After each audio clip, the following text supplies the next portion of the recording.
did you navigate and saying, you know what, I am beautiful. My blackness is beautiful. How did you end up getting through that?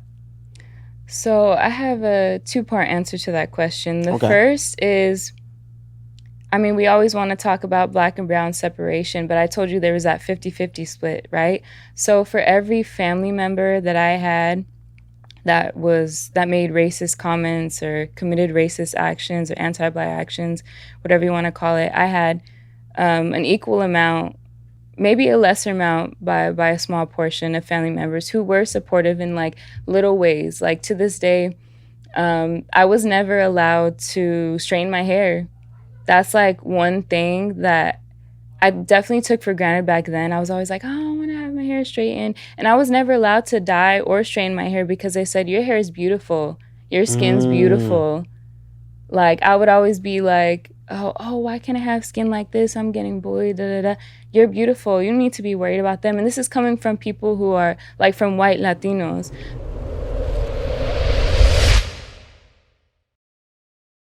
Welcome to another episode of Production Pod. I'm so excited to have the one and only Antoinette in the building, but Toni, you know what I'm saying, right? That everybody know you on the block as Toni. You feel me? Yeah. Toni, Tone. Tone. Okay. So please tell us who you are. Tell the world. Come on. So I'm Toni Martin, but my musician name is Toni Mundo. That's the whole thing. I'm in the middle of rebranding. But I'm 27 years old. I'm Afro-Latina. I've been writing music for the past 2 years, but I've been a lover of music and a poet since I came out the womb, to be Okay. quite honest. I hear that. So I'm a Latin rap artist. I rap in Spanish. I also rap in English. Um, but yeah, I mean that's pretty much about me. By night, I'm a rap artist, and by day, I just do a lot of community work for the Black and Brown community, and specifically the youth, because those are the ones who need it the most, and that's like the future of our livelihood. Like the this current generation is the future, so I feel like it's really important to pour into them. And I mean, I'm sure we'll get into that, but that's like a tenfold with my music. Like I've always felt like music is mantras, so I'm very careful about like what lyrics I put out there. But yeah, we'll get into it, but that's just the gist about me. So tell me how, like, who influenced you to be in music? Oh man. Okay, so there's different levels to it. I'd say on a fundamental level, my father has influenced me the most, though he's not a musician. He's a huge hip hop head from the 90s. Like, I tell a lot of people this story, but growing up, we had it really rough. Like, we were really deep in the trenches, like poverty wise. And he literally joined the army so we could eat at 18. Like, he had me at 17. Joined the army at 18, and I was just always watching him hustle. And we struggled a lot, like financially, emotionally, physically. But he always used music as like a way to keep my spirits uplifted. So it's like if we were having a bad day, bills like needed to be paid and we didn't have money, he's blasting the radio. He's blasting Biggie, he's blasting Tupac, he's blasting Nas. So I think that really instilled something in my character from a very young age. That like there's a lot of power in music. So I would say fundamentally my father. In terms of like musicians that I'm influenced by, I would say lyrically, like a lot of like hip hop from the 90s, 80s, 90s, and early 2000s. Like lyrically, Tupac is like one of my biggest influences. Okay. Gotta go with Pac. I Come on think now. like politically, like always talking about things that are going on in our communities, in that sense, and also like the wordplay. Another huge influence is Andre 3000, like hands down. His like creativeness with music is just like so inspiring and mind blowing and refreshing. So I would probably say those are two of the biggest influences. Okay. Yeah. I like that. I like that. Um, I want to know. So your father. So what was some of the music or songs that he played when you were young? What was it that like most notably when I was growing up? My grandfather, he would always play the Gap Band. So there's a song, "Oops Upside Your Head," Yeah, I know and he that would be he song. would run us around the cars. He's working on the car, doing oil changes, and he would be hitting us in the back of our head, like "Oops Upside Your Head," and I'd be like, "Oh my God!" So I remember Yeah. seeing that. Like I can see that picture as a kid growing up with my grandfather and my grandparents. And what was it for you? What was it something that you'd be like, yo, this was always playing in the crib, or something when you Yeah. dance with your father? You know, what is something? What are those memorable moments?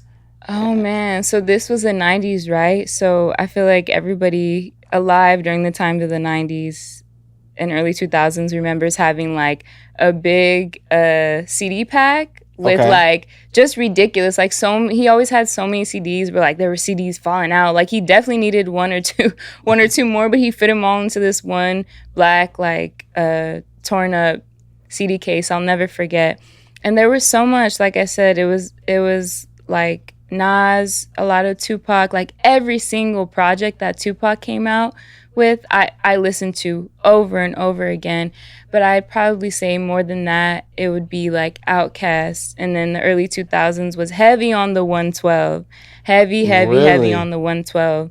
Yeah, but see, my father, I think the reason why my music is so like diverse and non-conforming is because it was all mostly like hip hop, R&B related, but I mean there would be times when he'd be playing the latest Outkast album, but and he'll probably not he'll probably cringe a little bit when I when he finds out I did this interview and shared this, but it's so real and it's so important to be honest. Like um, he was playing a lot of like explicit a lot of explicit music, as a lot of music back then. Hip hop was very explicit, so it was never filtered.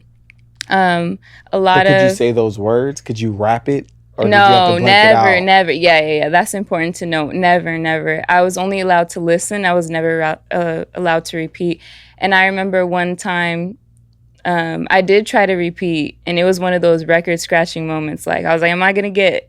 Am I gonna get a little whooped?" Like he turned down the music, and he looked at me, and it was just one time only. And then after that, it was like solidified in my head. All right.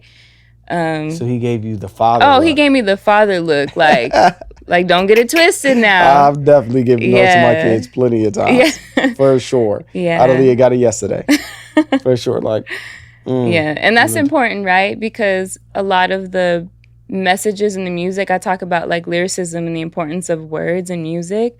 Um, a lot of the music was like heavy on like exploitation of women and like hmm just not very careful about the ways which we talked about women and youth and all this stuff. So it was like that fine line. Like he's like, yes, we're enjoying music. Also, this is not like you don't need to absorb everything that's being said.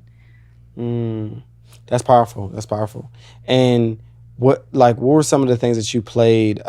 Did you play musical instruments? Were you introduced to them? Because I'm just thinking, like, you as an artist, like, what were some of the forms, or some of the mediums that you used in order to create? Mm. Okay, I would say in terms of like instrumentation, I was always a good kid. At least I thought. But you know how it is in the school system. If you're not extremely conforming or if you learn a bit differently, a lot of times you get labeled as like a bad, disruptive kid. So I Mm-hmm. remember in middle school, I had this. It was like majority, like 99.9% Mexican population. And we had this one Japanese teacher who was like a pianist, like super dope, very well trained. And I remember her just like pulling me to the side, like, you're hanging out with the wrong kids. If you continue to go down this path, these are some examples of what your life could look like on some real stuff.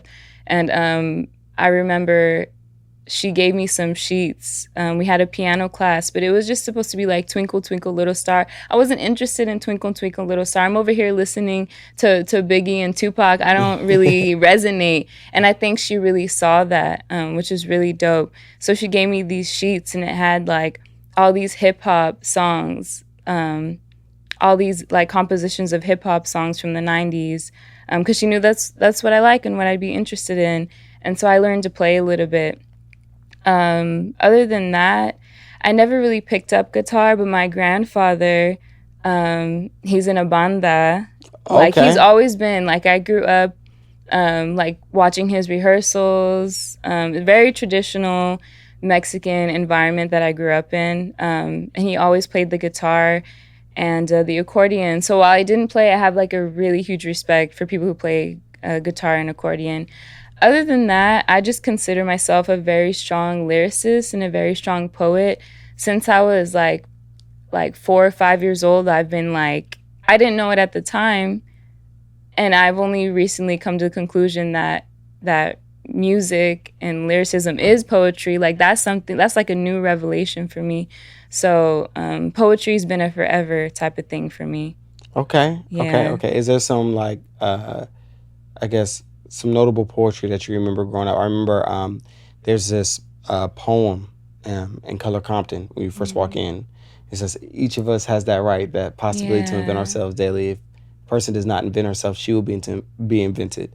So to be bodacious enough to invent ourselves is wise, right? And that's something that, you know, Abby had on her like wall growing up every day. So she's like, yo, I want people to see that same thing, knowing that like, if you do not tell your story, if you're not creative, if you're not doing these things that are necessary for your lineage, for the preservation of your history, somebody will invent you. Yeah. Right? So is there something that you remember like reading in terms of poetry to say, hey, you know what, I am going to make sure that I also contribute to this in terms of storytelling and more?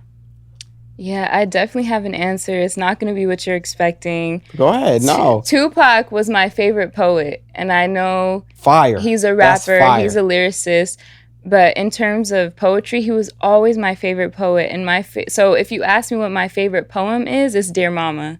That's my favorite, because it is a poem. It was a poem to his mother that he wrote and then turned into a song and manifested into a song. But essentially everything he wrote was poems. So yeah, that's my answer. No, I really like that. That's dope. Yeah. I mean, it's Pac. Come on now. Yeah. So I always do this thing because you keep talking about different artists and stuff, and I don't want to wait any longer to actually go into it. We call it the breakout session, right? And breakout session means that you only get to choose one. So music or film? Music. Okay, so you chose music. So if you could have a show, right, with 3 artists, dead or alive, right? Mm-hmm. Who would perform and where would they perform? Oh, man. So you're talking about like my own curated Your music own show? curated show that you could have anywhere in the world. But you got to tell me where it would be. It would be outside on the beach, and who would perform, dead or alive. Doesn't matter who it is. Oh, that's so hard. That's like when people ask me my favorite artists. Let's see. 3 dead or alive. You know Tupac's going to be in there. Okay, Pac. Okay. Tupac, I'd say.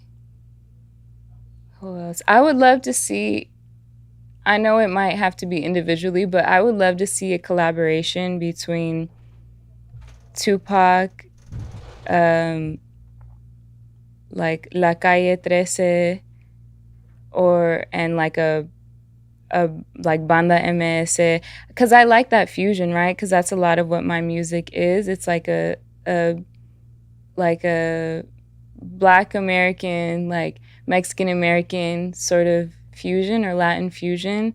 So I would want to do something wild, like unheard of. Like I know Banda MS did a song with Snoop Dogg. Like I like that sort of like culture clash, like culture like connect.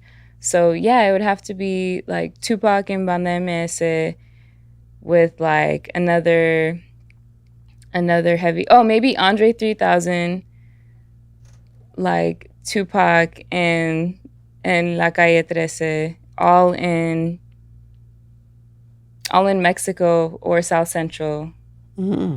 Yeah. Okay, that's dope. Is it outside? It's inside. I really like that underground type of like competitive, very intimate environment. Like no air conditioned sweating, like spit coming off the mic, because that's how you know you're really passionate. If you don't spit when you rap, you're not that passionate. So okay, so you're growing up. My assumption, Mexican father, right? Black mother, right? Yeah, it's You're from the South. From the South, right? So you're growing. These are different cultures, right? Yeah. Clashing, especially this is the '90s and the early 2000s. So it's a different experience, right? So I want to know, when you got to school, like, how was that, like, navigating that? Like, were you ever approached or with the time where, like, someone didn't think that you spoke Spanish or something like that, and you're like, I know exactly what you said? Oh, come on. Absolutely, absolutely. I would describe my early childhood to like early adulthood as like, I wouldn't even say identity crisis, because I never had there was never any confusion on my part about who I was, but always this like friction, I guess, with the outside world, with people who like don't understand either culture. And like in Spanish, we say la belleza de dos culturas, like it's the beauty of two cultures, is what they call a lot of like Black Mexicans and Afro Latinos. But it comes with a lot of like hardship and always some extra explaining. So I would say it was just really difficult trying to maneuver, because I spent my early childhood. So I was born in the Bay, in San Bernardino County. And then I moved to my mother's like hometown, Atlanta, Georgia, where I faced the Mecca. The Mecca. Oh, Hello. My gosh, love it. So I spent some time there, and then when I moved from living with my mother to my father, I was going from a predominantly like 99.9% all Black Southern town to a 99.9% all Mexican, majority immigrant, Spanish only speaking town. So that was like the most difficult and beautiful like sort of like switch for me.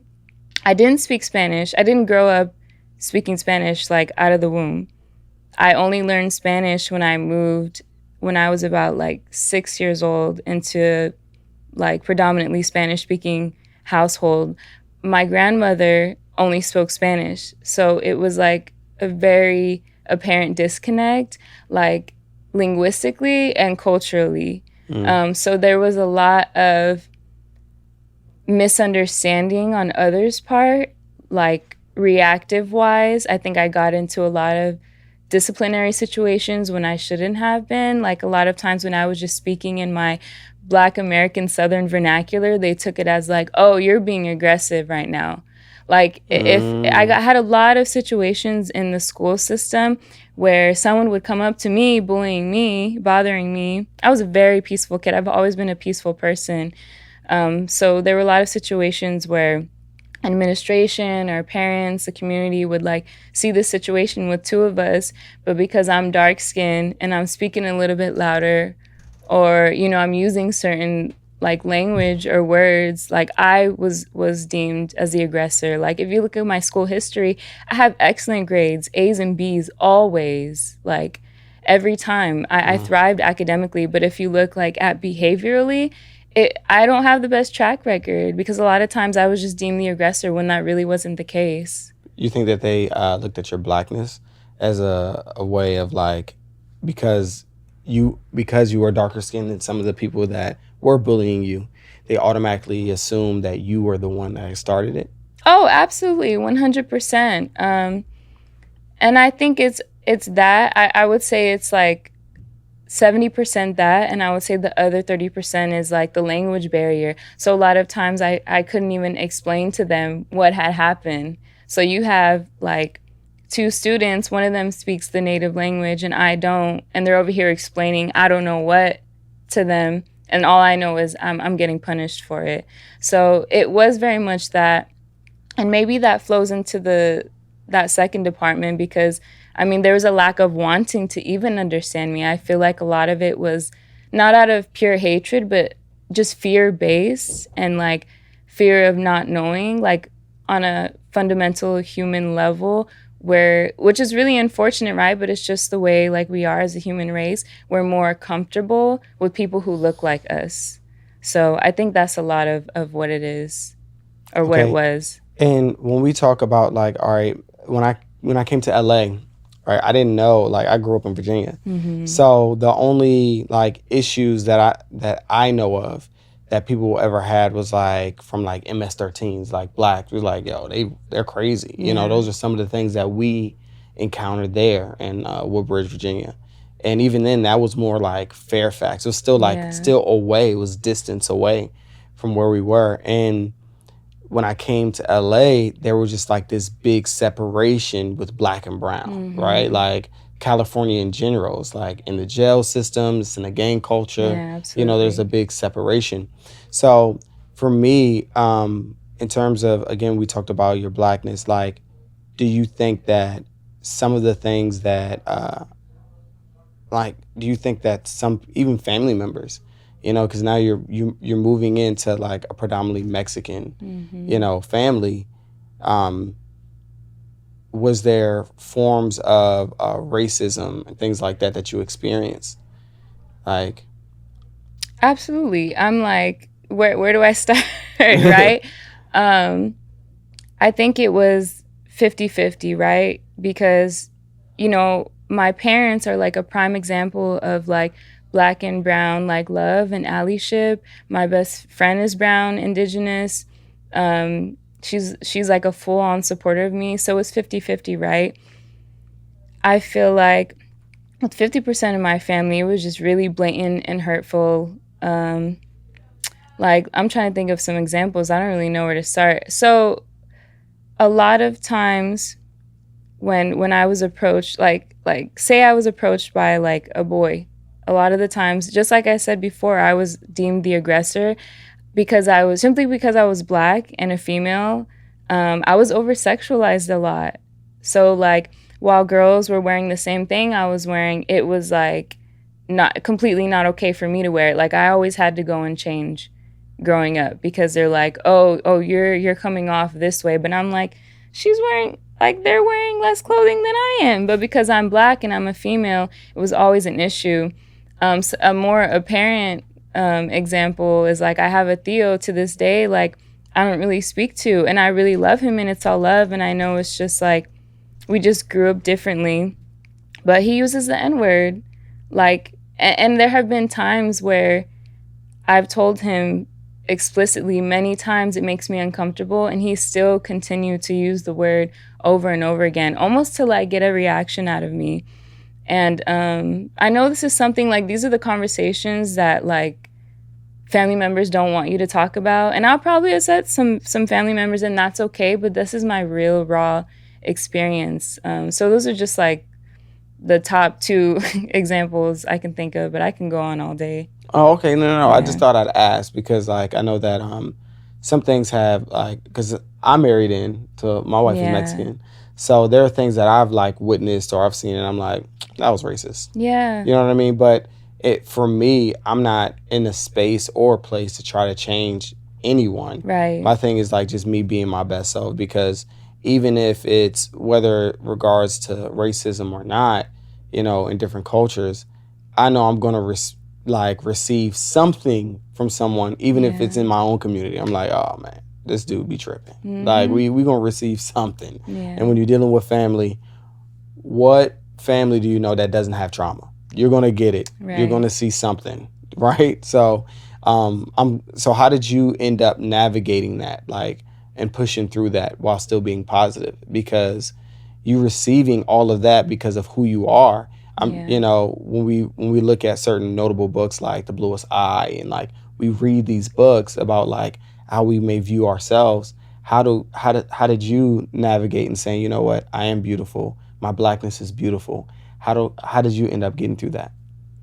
So I have a two-part answer to that question. The Okay. first is, I mean, we always want to talk about black and brown separation, but I told you there was that 50-50 split, right? So for every family member that I had that made racist comments or committed racist actions or anti-Black actions, whatever you want to call it. I had an equal amount, maybe a lesser amount by a small portion of family members who were supportive in like little ways. Like to this day, I was never allowed to straighten my hair. That's like one thing that I definitely took for granted back then. I was always like, oh, I want to have my hair straightened. And I was never allowed to dye or straighten my hair because they said, your hair is beautiful. Your skin's beautiful. Like, I would always be like, oh, why can't I have skin like this? I'm getting bullied, da, da, da. You're beautiful. You don't need to be worried about them. And this is coming from people who are, like, from white Latinos. So I feel like there's a lot of love in that sense. I did get a lot of, like, love and care in regards to like how I felt about myself and how I presented myself. Yeah, so that's one part. And I think the second part, also another topic that people don't talk about, it wasn't like I had a linear journey. Well, no one's journey is linear, but it wasn't like a simple solution. I think I got to a point where all of the anti-Blackness, of course there were other things going on, but I experienced a lot of depression as a child, a lot of trauma and depression. And I think once I got into my very early, like late teens, early 20s, it was to the point where like I just couldn't even function anymore. I could barely go to school. And so I went to a therapist for the first time for one thing and ended up getting comments on a completely different thing. And I remember my therapist to this day, she was like, I think you need to leave your home. Like, a lot of families have trauma, right? But there's so much, like I was diagnosed with CPTSD from a lot of like the racial trauma and just that shift from the South to my town. And she recommended like a separation. And for those who aren't familiar with Mexican culture, like separation from your family, I wouldn't say it's really not an option, but it's really frowned upon. And especially therapy, back when I was getting therapy. Man, it's still in certain areas. Yeah, still. But especially back then, heavily frowned upon because the way they see it is, oh, you're going, I had a white therapist at the time, oh, you're going to a white woman telling our family business, telling my name, talking about my business, that's what you're doing? No, we handle this internally. So I felt a lot of guilt about that, but I knew that she was right. And it took me like, it was a year from the time that she recommended that to me to the time that I actually made that move. And then fast forward, I didn't talk to my family. And the way I left was so tragic. I like literally just told people, my family, the day of, like, I'm leaving. I told my dad I'm leaving. I told my siblings because I didn't want them to like wonder where I went. I told them I'm leaving. I'll be in touch, but I can't do this anymore. And there were a lot of other things going on, but there was a lot of upset, a lot of anger. And then fast forward to 6 years later, I didn't speak to my family for 6 years. Including your father? Including my father, yeah. I But did they know you were alive? Like, as knew, a father, I know for me, I will be like, oh, I know. Heck no. So he knew from other family members. He would get like whispers of like where I was, sort of what I was doing. But that's something that my father and I are working on now, because those 6 years ago were just like 2 years ago. So we're still trying to like start a new foundation and rekindle, because I mean, as a kid experiencing trauma, I'm just like, it's justified to me. You know, I'm like, oh, forget that. I don't need to tell you where I am. But now coming into my adulthood, thinking about becoming a parent, I do now understand like how that could be really traumatizing for my father, you know? So we're working on that right now. But we were upset at each other for a really, really long time. Him for me just up and leaving, cutting off communication, and me for him not understanding and seeing the bigger picture as to why I might do that and ignoring that. So, yeah, it's definitely a two-way sort of trauma, sort of trauma bond. But we're working through that, and I think there's a lot of beauty in like that space was really necessary for me but also like there are some repairs that need, to be done on both ends. Okay. Yeah. Okay. So in terms do you, so what is your approach as an artist, right? Do you now like tell these stories? Like do you now like how do you approach, a songwriting or like a Mm. production session? Like how do you now implement all of the things that you experienced? Like and is it therapeutic? Like what is it that you do to get into your creative mode, knowing that you have went through so much in your life? Yeah, so I think that so it's funny the way I told you I've been a poet since I can remember, but I've only been an artist and like been in the studio for like 1 to 2 years now, which is super fresh. I'm a baby in this industry. And what actually I never said to myself, "Oh, I'm gonna be an artist or I'm gonna go record music." I had a period of time that was extremely traumatizing for me, where I was homeless. This was like 3 years ago, like 3.5 years ago. I was pregnant in a homeless shelter, and I was just feeling so low. Like you talk about like the lowest points in your life. That was like a real low point for me. And I remember the only way I was able to cope was by writing poems in my bed at the shelter every night. So I had wrote 4 poems about my situation, and then as soon as I got out the shelter, I had a friend who was like, because I had friends in the industry, so I was in studios, around studios. I had a friend who was like, "Hey, you should just hop on," and I was like, "I don't know, I don't write anything," and they were like, "You have, what do you mean?" He introduced me to like poetry as lyricism, and helped me with that whole transition into a musician. But he was like, just hop on the mic and like see what you think. And as all artists first starting off, I was really awkward. I didn't want to like, a lot of stuttering, a lot of, oh, I don't know. But after like that first hour, I just felt like such a release on my spirit that I never felt before. Like penning to paper your feelings and your experiences is one thing because that's intimate between you Mm-hmm. and the paper, but like once you get that out there, it's just so freeing. And so that's how I started off and as an artist and became an artist.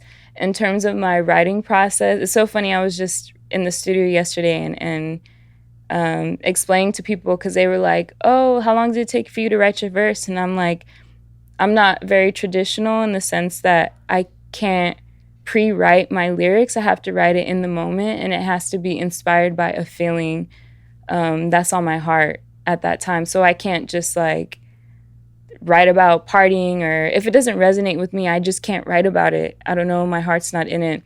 So a lot of people don't actually know this, but I write my lyrics on the bus, like on the metro, because that's just where I feel most comfortable. A lot of times people need quiet. I need like the hustle and bustle of like You need the the LA busyness. streets. I need the business of the streets. I need the inspiration from the communities that I'm riding by. And that's where I first wrote my first set of lyrics. So it just feels like home to me now. Okay. And you mentioned LA. So Yeah. you're in the city. You're out here Yeah. in LA, right? What is something that you really love about this city? Because I understand you're from the Northern California. What is something that you love about LA? So I've been here for 6 years, and it just so happened that I landed in South Central. And I'm gonna look at the camera for this one. I love South Central. I love the people. I love the pockets of culture. Mm-hmm. I love, just like any other place, there are politics that come with it. But there's so much to love: the food, the music, the energy, like the black and brown pride. Um, I just love South Central. Like, and we've had this conversation before. I was telling you, like, yeah, I've been here for 6 going on 7 years. I've been to Long Beach one time. I've been to Hollywood a handful of times. Like, I stay in Inglewood, Gardena, Compton, Carson, like those surrounding areas. That's where it's at. Like, really and truly on a day-to-day basis. Like, you could find me in Lemert, like at my Inglewood joints, my cafes, and in Compton at the library, Inglewood Library. Like those are where I'm at every day. I just love South Central. There's something so freeing and inviting this place. I love it. Oh, okay, that's Yeah. dope. That's real. That's good stuff. That's good Yeah. stuff. I want to know about some of your music. I played something and I was like, all right, cool. It's not English. Mm-hmm. So okay, so I want to know about that. Like now, you're writing. You're not even necessarily writing in English, right? Why did you Yeah. decide to go that route? I decided to go that route because I grew up listening to a lot of English rap and a lot of Spanish rap. And I just never, I mean, I listed to you a few inspirational artists, but to this day, I don't really know of many rap artists that include both. And I just felt like I wanted to touch the hearts and the minds of those of us who are bilingual. And honestly, I feel like even bigger than that, like thinking on a wider scale in Spanish, there's so many things that you can say and so many things that you can evoke that you can't do with the English language. Like, I'll give you an example. Okay, give me an example. Like, I want to know. I'll give you a one-liner, and this will just be a perfect metaphor for what I mean. Like, I have one song that I wrote that's unreleased, and it said, "Demasiado inteligente, te puedo matar con solo mi mente." Like, what does that mean? What? But if I say it in English, it's not the same. In English, it's translated like, "I'm so intelligent, I can kill you with my mind." So it's like there's that flow, and I like that switch because, like, it's just being real. When I run out of things to rhyme in English, I can just switch over. So yeah, so I have a lot of Spanish only songs. I have a lot of bilingual songs. I'm currently working on my first English only track, which is interesting, but even then I still have some like Mexican references to the culture. So yeah. So I know one notable artist is D Smoke. Mhm. Yeah. So and he's from Inglewood. Yeah. And I was checking out his songs. And I was like, like, is he talking? Like, I had to like rewind it because I was like, yo, he did not just. Oh, he is rapping in Spanish. So I think that's cool that you guys are navigating those same spaces. Yeah. And you guys are also writing in Spanish and in English, right? So when is there like what part of Mexico is your family, your dad's family originates from? My dad's family is from Guanajuato. And then, so when I moved from living with because my parents separated, as we've talked about before, my father remarried a woman with roots from Jalisco. So a lot of my references are either inspired by the Guanajuato community or the Jalisco community. Mm-hmm. Yeah. Oh, dope.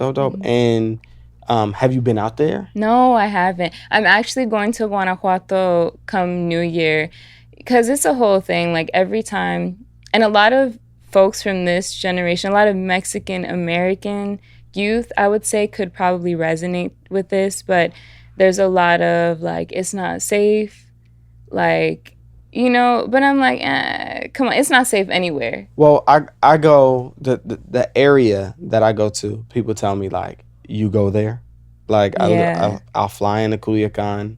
Like I'm in Sinaloa, and I'm like on the ranches, and I'm navigating. See, but know people. You're not going as like a American tourist, like you. Yeah, yes, but like there is a language barrier. Yeah. So for me, that's true. That I'm like, yo, what did he just say? You know what I'm saying? Like certain things. So I do try to pay attention from the words that I do know. Yeah. But I am navigating with family. So and they're from that area. Mm-hmm. So that is a huge plus. And even when I'm out there, like we went to one ranch and I looked at like it was like this little boy and he looked at me a certain way and I looked at my wife and I was like, I don't think he's ever seen anyone black before. Yeah. And she was like, I don't think he has either. Like, and even down to like it's certain areas that we went to that it wasn't just stairs, it was like, oh my God, like it's somebody black. Like I've never seen them over here. You know what I mean? Because we would go into the mountains area like far, and I would say jokes like, I don't think they're gonna find my body. Like that's it. It's over. Like where I'm at. Like if something happens. Yeah, and the crazy part so is, far. and we were talking about this too, like there are Black Mexicans in Yes. towns. Like there are Black Mexicans. That's all I'll say to that. So that's for the sure. crazy part. Yeah, and when we came back, we were flying back one time, and we were flying into TJ, and they thought I was Haitian, so they stopped me. Yeah. Because I guess like there's a whole thing right now, and I'm like, yo, this is whack. So they stopped me, and they were gonna like ask me a whole bunch of questions, and then I flashed like, yo, I'm a U.S. citizen, and you never know until you start traveling that the U.S. passport holds weight. Yeah. Man, Yeah. it holds weight. Like as soon as I flash my passport, like, oh, no problem, sir. Here you go. And I'm like, I did not just receive the same treatment 30 seconds ago. Yeah, real stuff. You know what I mean? So like there are privileges in being American, and also there are privileges in being American and knowing other languages. Yeah. So I'm excited for that. Absolutely. You know, I'm really excited that you do know, so that way no one looks at you as if you don't and try to take advantage of it in any form. Yeah. So what is something that we can look forward to, you and your music, and that's coming out into the world? What can we look forward to seeing? You can look forward to seeing, like, on top of my music and the messages that I'm spreading that are sure to resonate with you, whether you know Spanish or not, or don't know Spanish. But I think the creative aspect, like, that's something you could definitely look forward to. I'm currently working on a project.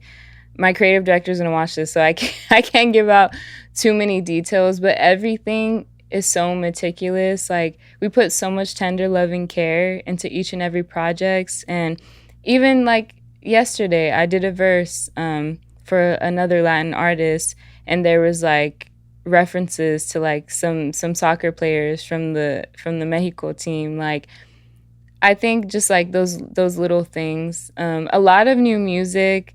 I only have one project out, which, by the way, if you look it up, it's not out for a good reason. I put everything out on DistroKid, as a lot of like new up and coming artists do. Luckily, I have a lot of friends in the music industry who've been doing this thing for like 10, 20 plus years. Yeah. They let me know, like, that doesn't necessarily mean that I own the rights to that music. It doesn't mean that I'll get paid appropriately. And also, the people who I have featured on the project aren't going to be giving their due credit. So I took everything down. I registered with ASCAP. So if you, and CD Baby, which is a distribution platform, so I can own my masters, because that's really important. We don't talk about that. We're over here scraping pennies for Spotify listens, when the gold mine is really owning our own masters so that we can make, sufficient money from it. But yeah, you can just look forward to merging my community work with my music, just talking about real stuff.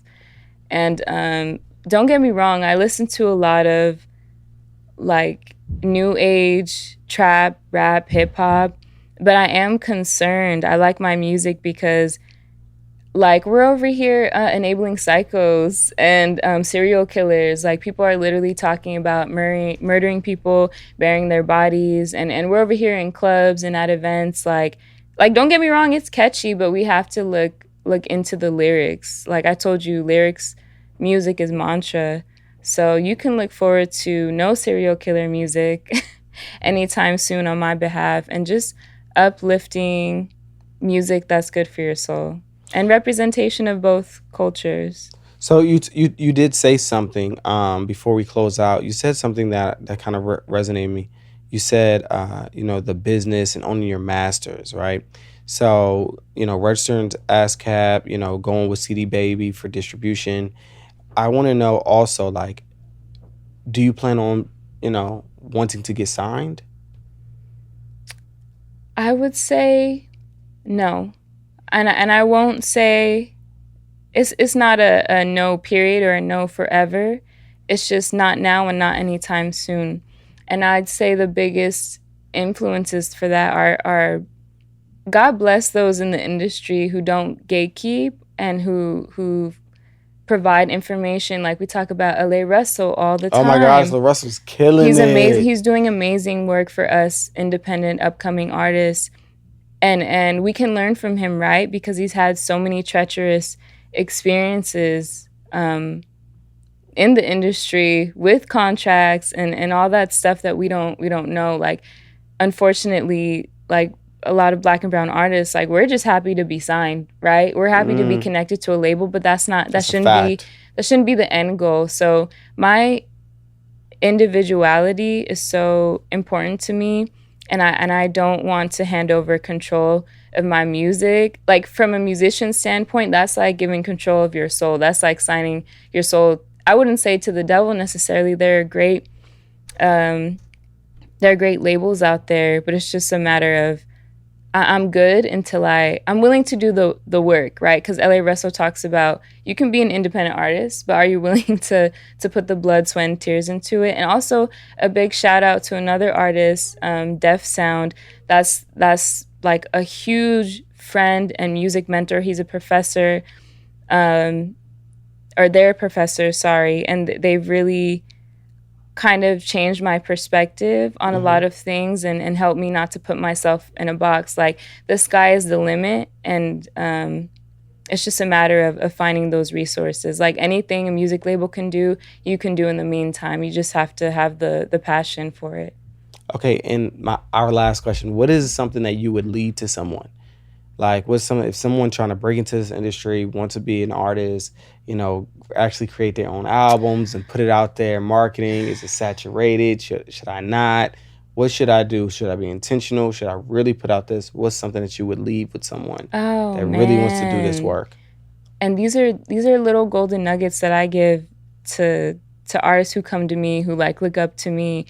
I tell them all the time, of course, be super intentional, but more specifically, rap or sing or write about things are relevant to your life. You're over here wondering why you're not getting results, why the music's not hitting when you have a great beat, is because people, like, you got to give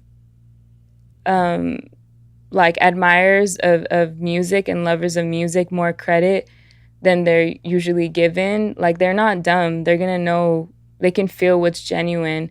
If you're writing about a lifestyle that you don't live, they're going to feel that energy. So I would say be very intentional, and bigger than that, be super intentional and mindful in particular of the people that you have around me. Any industry, there's tons of people hoping to just gain from you and give nothing. You have to be with people who see the vision, who inspire you, who are inspired by you, and who, like, when you turn your back, they're not going to take money from you. Like, they're going to make sure you're working. Because this is the thing. A lot of people are like, I'll be like, why are you working with that person? Like, they have a history of X, Y, and Z, of dishonesty and lying and cheating and stealing. And the excuse is always like, oh, you just got him. That's what you got to do to make it out here. That's absolutely 100% equivocally cap. Yes. All the way. 100% cap. It's a slow and difficult road, working with honest people who are on the same page, but it's so much rewarding, so less draining, and so much more fulfilling. So that's what I would say. All right, man. I appreciate that. I appreciate you, Toni, for coming through. Yeah. Oh, and where can they find you? How can they connect with you? Yeah, you can find me, and I'm gonna get better. My management is on me right now. I'm gonna get better with social media, but you can find me soon everywhere at Toni Mundo _ That's TONIMUNDO _ on Instagram, Twitter, YouTube. Like I said, I had to take all my music down because I want to do right by myself, by my producer, by my creditors. So it'll all be back up in like 3 to 4 weeks time. So yeah, Toni Mundo, it's been such a pleasure. I really enjoy the work that you do. Thank you. And this has been another episode of Production Pod. And always remember, anything that you want to create, you have to produce it. Thank you again. Peace.